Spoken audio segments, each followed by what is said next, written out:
what you think are the needs of the SME sector at this particular point in time. What would their most crying needs be? Yes, so I think SMEs, particularly urban SMEs, have seen a collapse in demand, and given everything that's happened over the last week and will continue.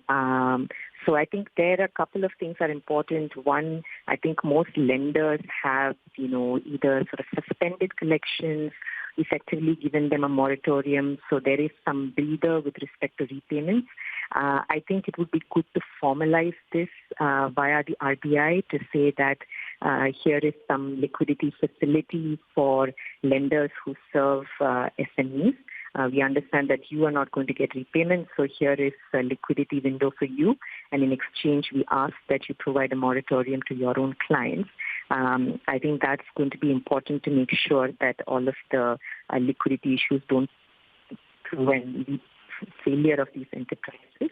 I think the other thing we need to think about a little bit more is to say, other than debt-related issues, how do we make sure these SMEs keep their lights on? They're not firing people who work for them. I think there have been a number of proposals around that.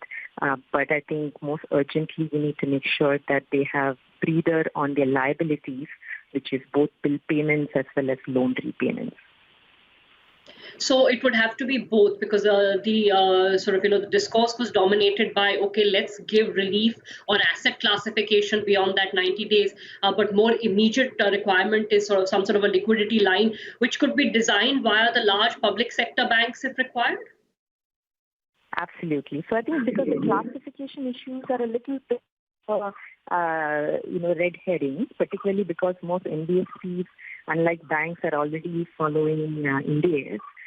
So in some sense, all of this is going to attract provisions and so on, irrespective of what we say on IGAP. I think most substantively, we need to make sure that lenders are able to proactively offer moratorium to their customers so that, they're not under added stress during the next few months, and make that a back-to-back condition with being able to avail liquidity facility. Okay. Again, this would need to bring in some of the NBFCs as well, apart from, say, the PSU banks, which may have a certain network, but the NBFCs over the last few years have become more prevalent in the SME space as well. So it would have to be a combined effort between banks and NBFCs.